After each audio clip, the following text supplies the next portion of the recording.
दोस्तों, आज हम आपके लिए एक शानदार हॉरर थ्रिलर मूवी आपके सामने लेकर आए हैं, जिसमें ट्विस्ट के साथ साथ क्लाइमेक्स भी एक से बढ़कर एक है। मूवी का नाम है शैतान और यह एक डरावनी फिल्म है जो काले जादू और वशीकरण पर आधारित है। इस फिल्म में अजय देवगन, आर माधवन और ज्योतिका ने अपने शानदार एक्टिंग से जान डाल दी है। मूवी बहुत शानदार है, इसलिए एंड तक जरूर देखना और पसंद आए तो वीडियो को लाइक और चैनल को सब्सक्राइब करना मत भूलना।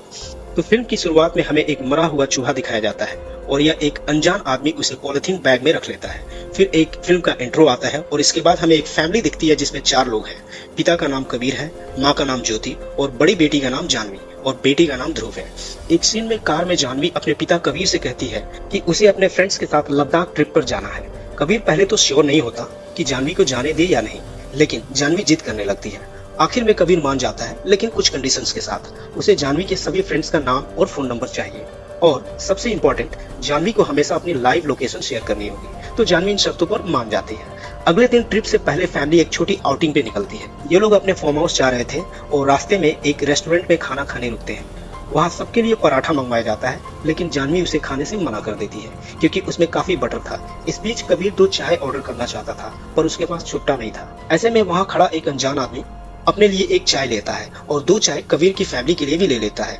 तो कबीर को वो अच्छा आदमी लगता है, तो उसे अपने फैमिली टेबल पे इनवाइट करता है और वो आदमी अपना नाम वनराज कश्यप बताता है और कबीर को फैमिली के साथ घुलने मिलने की कोशिश करने लगता है। वनराज बड़ी चालाकी से कहता है कि मैं जानवी का पराठा खा लेता हूँ और तुम मेरा लड्डू खा लो, क्योंकि पराठे में बटर ज्यादा होने की वजह से जानवी मना कर चुकी थी। सो जानवी फौरन वनराज का दिया हुआ लड्डू खा लेती है, क्योंकि ऑफ कोर्स बच्चों को मीठा पसंद होता है। लेकिन लड्डू खाते ही जानवी को थोड़ा अजीब सा फील होता है और वह वनराज जानवी को बटर वाला पराठा खाने को कहता है। और हैरानी की बात यह है कि जानवी बिना कोई सवाल किए पूरा पराठा खा लेती है, जो कि काफी अजीब था। इसके बाद सभी खाना खाकर रेस्टोरेंट से निकलते हैं और जाने से पहले वनराज जानवी को एक बिस्किट का पैकेट देते हुए कहता है कि फार्म हाउस पहुंचते ही इसे पहले खा लेना।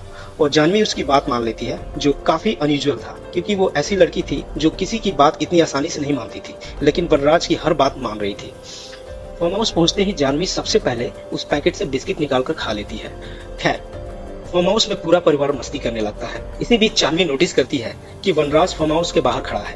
वो कबीर को ये बताती है और जैसे ही कबीर पूल से निकलकर वनराज से मिलने जाता है, तब तक जानवी उसे घर के अंदर बुला चुकी थी। वनराज कहता है कि उसकी फोन की बैटरी खत्म हो गई है और वह सिर्फ अपनी बेटी को कॉल करना चाहता है। कबीर को यह थोड़ा अजीब लगता है, लेकिन फिर भी वो वनराज की बात मान लेता है। इस बीच हम देखते हैं कि वनराज की नजर लगातार जानवी पर है और जानवी उसकी हर बात मान रही है। ज्योति को घर में वनराज का यूं होना अच्छा नहीं लग रहा था, लेकिन कबीर कहता है कि हम बस उसकी मदद कर रहे हैं, थोड़ी देर में वो चला जाएगा, तब तक मैं चेंज कर लेता हूँ और उस पर नजर रखता हूँ। है, जानवी वनराज से बात कर रही होती है और बातचीत में वो अपने बॉयफ्रेंड के बारे में और अपने अपकमिंग लद्दाख ट्रिप के बारे में बताती है। वनराज उससे कहता है कि तुम लद्दाख ट्रिप पर नहीं जा पाओगी क्योंकि तुम्हें मेरे साथ चलना है। तो वो जानवी को इस बात पर ओके कहने के लिए बोलता है और जानवी किसी वजह से ओके बोलने के लिए मजबूर सी हो रही थी। तभी ध्रुव जानवी की ओर बॉल फेंकता है। इससे दोनों के बीच का अजीब सा इंटरेक्शन टूट जाता है। ध्रुव बार बार जानवी से खेलने को कह रहा था। ऐसे में वनराज जानवी से कहता है कि आज अपने भाई के साथ इतना खेलो कि आगे से उसे खेलने का ही मन न करे। इसके तुरंत बाद जानवी जाकर ध्रुव को झूले पे बिठाती है और उसे जोर जोर से झुलाने लगती है, जिससे ध्रुव डरने और चीखने लगता है। यह देखकर ज्योति उसकी माँ चिंता में आ जाती है और कबीर ज्योति किसी तरह जानवी को रोकते हैं, लेकिन तब तक ध्रुव को चक्कर आने लगता है। कबीर इस पर जानवी पर गुस्सा करता है और वहीं बैठा वनराज कहता है कि जानवी पापा से सॉरी बोलो, और जानवी बिना कुछ कहे तुरंत सॉरी बोल देती है।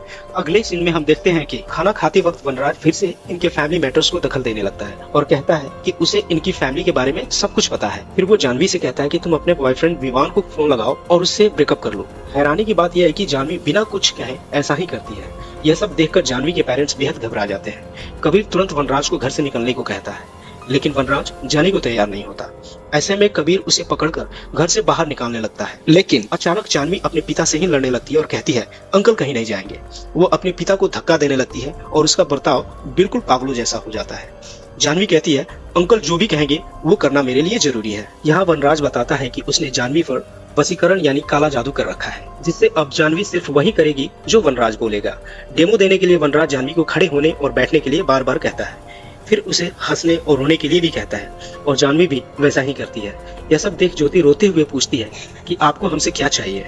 वनराज पहले तो इनसे सारे फोन टैबलेट्स वहीं रखने को कहता है और फिर जानवी से सारे फोन तुड़वा भी देता है। इसके बाद वो जानवी को चाय पत्ती तक खिलवाता है और कबीर से थप्पड़ मरवाता है। वनराज फिर आराम से पैर दबवाते हुए कहता है, मैं जानवी को अपने साथ ले जाना चाहता हूँ। दरअसल वो चाहता था कि जानवी के पेरेंट्स उसका दान कर दे, यानी खुद कहे कि जानवी वनराज के साथ जा सकती है। उसे कैसे भी कबीर और ज्योति से कहलवाना है कि वे अपनी बेटी का हमेशा के लिए दान कर रहे हैं, लेकिन कबीर इसके लिए तैयार नहीं होता। ऐसे में वनराज कहता है कि जब कोई मेरे सामने तड़पता और गिड़गिड़ाता है तो मुझे बहुत अच्छा लगता है। ये कहकर जानवी को एक लात मारता है। इस पर कबीर गुस्से में आकर वनराज को पीटने लगता है। तभी वनराज जानवी को कहता है कि ध्रुव का सिर फोड़ दो। जानवी तुरंत वैसा ही करती है। दूसरी तरफ हम देखते हैं कि पुलिस वहाँ पहुँचती है, क्योंकि ज्योति बार बार पुलिस हेल्पलाइन नंबर पर मिस्ड कॉल कर रही थी। पुलिस जब घर के अंदर आती है तो कबीर, ज्योति और वनराज ऐसे बिहेव करते हैं जैसे ये फैमिली और फ्रेंड्स हैं। दरअसल वनराज ने जानवी को गैस सिलेंडर के ऊपर बिठा दिया था और उस सिलेंडर की गैस खुली हुई थी और उसके हाथ में माचिस भी थी। यानी अगर कबीर या ज्योति ने कुछ भी बोला पुलिस के सामने तो जानवी माचिस जलाकर आग लगा देती, जिससे वो खुद तो मरी जाती, साथ में बाकी लोगों को भी नुकसान होता, क्योंकि गैस सिलेंडर ब्लास्ट हो सकती थी। कबीर फिर वनराज को घर और पैसे देने का ऑफर करता है, लेकिन वनराज कबीर के सामने ही सारे पैसे जला देता है, क्योंकि वनराज को सिर्फ जानवी चाहिए थी। वनराज कहता है कि धन, हवस और लालच जैसी चीजें मेरे अंदर नहीं है। वनराज कहता है कि मैं इंसान नहीं बल्कि इंसानों से बहुत आगे बढ़ चुका हूँ। ये उम्रा रात मेरे लिए आई है। वो समझता है कि उम्रा परछाई का वो काला हिस्सा है जहाँ रोशनी की एक किरण नहीं पहुँचती। इसके बाद वनराज संस्कृत में कुछ मंत्र बोलता है, जिससे साफ हो जाता है क्योंकि कुछ ही घंटों में वो किसी सुप्रीम पावर में बदल जाएगा। वो अहम ब्रह्मास्मि भी कहता है, जो उसके अहंकार को दर्शाता है। ये बातें फिल्म में नहीं थी, लेकिन फिर भी कहानी को आगे बढ़ाते हुए वनराज जानवी से कई चीजें करवाता है, जैसे खुद को थप्पड़ मरवाना, बिना रुके नाचना और यहाँ तक कि उसे चाकू लाना और खुद का गार्ड करने को कहता है। एक पॉइंट पे तो जानवी इतनी कंट्रोल में होती है कि पैंट में सुसु कर देती है और ज्योति को उसका पैंट चेंज करना पड़ता है। इस बीच मौका देखकर ज्योति जानवी के हाथ से चाकू छीनकर वनराज पे हमला कर देती है और यहाँ काफी हाथापाई होती है, जहाँ एक तरफ वनराज और जानवी थे और दूसरी तरफ ज्योति और कबीर थे। दरअसल ज्योति और कबीर जानवी को चोट नहीं पहुंचा सकते थे, लेकिन कबीर किसी तरह जानवी को बांध देता है और वनराज को बहुत मारता है और उसका गला दबाकर कहता है कि बोल, तू मेरी बेटी को आजाद करेगा या नहीं। तभी वनराज जोर से जानवी को हंसने के लिए कहता है और जानवी जोर जोर से हंसना शुरू कर देती है। ऐसे में कबीर को मजबूरन वनराज को छोड़ना पड़ता है, क्योंकि उसने वनराज को भले भी मार दिया तो जानवी कभी हंसना नहीं छोड़ेगी और अपनी पूरी जिंदगी हंसती रहेगी। अब वनराज अगली हद पर जाकर जानवी से कहता है कि अपने छोटे भाई ध्रुव को मार दे। जानवी तुरंत ध्रुव को मारने चल पड़ती है और पेरेंट्स उसे रोकने की कोशिश करते हैं, लेकिन जानवी इन्हें इमोशनली फंसाकर बेवकूफ बना देती है और ध्रुव को ढूंढने लगती है। आखिरकार छत पर उसे ढूंढकर जानवी और ध्रुव में हाथापाई होती है और जानवी उसे छत से नीचे फेंक देती है। यह सब देखकर पेरेंट्स फौरन नीचे भागते हैं और ध्रुव की हालत बेहद गंभीर थी। इतना कुछ होने के बाद मजबूर होकर कबीर और ज्योति आखिरकार जानवी का अर्पण कर देते हैं, जिसके बाद वनराज जानवी को लेकर वहां से चला जाता है। वनराज जाते ही कबीर अपनी पत्नी ज्योति से कहता है कि वह ध्रुव को अस्पताल ले जाए, जबकि वो खुद वनराज की लोकेशन ट्रैक करके वनराज का पीछा करने लगता है। असल में जब घर में हाथापाई हो रही थी तभी कबीर ने मौका पाकर वनराज के फोन का लोकेशन ऑन कर दिया था और उसे वहीं रख दिया था, ताकि वो वनराज के रियल टाइम लोकेशन को ट्रैक कर सके। वो जैसे तैसे एक फोन का जुगाड़ करके कबीर उसका पीछा करने लगता है। वहीं हम दूसरी तरफ देखते हैं कि वनराज अपने अड्डे पे पहुंचता है, जहां उसने कई लड़कियों को वशीकरण का शिकार बना रखा था। वो कहता है कि आज की रात वो जानवी और बाकी लड़कियों को मुक्त करेगा। इसके बाद वनराज खुद को किसी तरह के रिचुअल यानी अनुष्ठान के लिए तैयार करता है और वह सभी लड़कियों पर काला जादू करके सबको ट्रांस जैसी अवस्था में पहुंचा देता है और हमें अंदाजा हो जाता है कि वनराज कुछ बड़ा यज्ञ करने वाला है। यहाँ वनराज सभी लड़कियों को एक अग्नि कुंड में कुदवाकर उनका बलिदान देने की तैयारी कर रहा था। इसी बीच कबीर किसी तरह लोकेशन पे पहुंच जाता है। कुछ लड़कियां तो वनराज की गार्ड की तरह काम कर रही थी और वो कबीर पर हमला भी कर देती है। कबीर उन सबसे लड़ते हुए आखिरकार उस जगह पर पहुंच जाता है।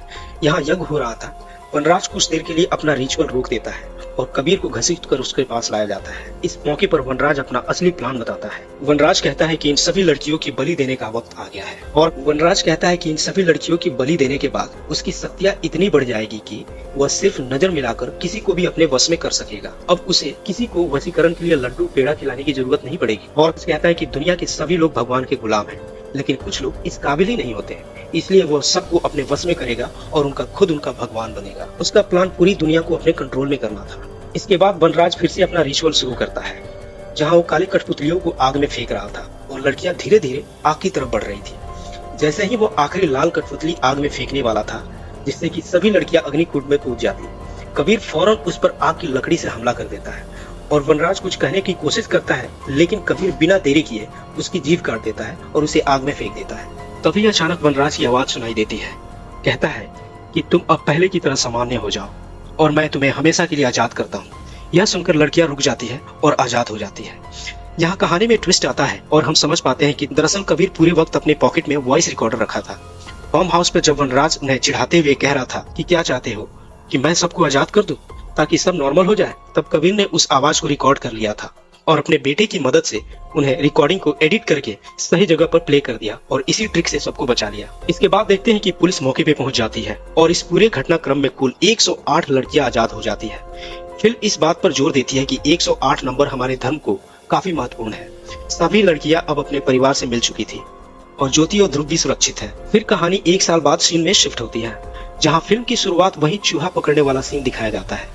अब हम देखते हैं कि वो चूहा पकड़ने वाला आदमी और कोई नहीं बल्कि खुद कबीर है। वह एक जंगल जैसी जगह में एक बेसमेंट में अंदर जाता है और यहाँ दिखता है कि उसने वनराज को कैद करके रखा है। जी हाँ दोस्तों, फिल्म के आखिरी सीन में कबीर वनराज को चूहा और चाय पत्ती खाने के लिए देता है और कुछ संवाद के जरिए उससे कहता है कि कैसे माता पिता अपने बच्चे के लिए किसी भी हद तक जा सकते हैं और वहीं अपने बच्चे के लिए भगवान होते हैं। तो फिल्म के अंत में हम समझ पाते हैं कि अब यही बेसमेंट या बंकर वनराज का नर्क बन चुका है और कबीर उसका भगवान, या हम कबीर को शैतान भी कह सकते हैं। और इसी पॉइंट पे यह फिल्म खत्म हो जाती है। तो दोस्तों, उम्मीद है आपको ये मूवी पसंद आई होगी। अगर पसंद आई तो हमें कमेंट करके जरूर बताएं और साथ ही इस वीडियो को लाइक करके अपने दोस्तों के साथ शेयर करना ना भूलें। और अगर नए हैं तो चैनल को सब्सक्राइब करके नोटिफिकेशन बेल जरूर दबा दें। हम फिर मिलेंगे ऐसी ही एक शानदार कहानी के साथ। Till then take care and thanks for watching.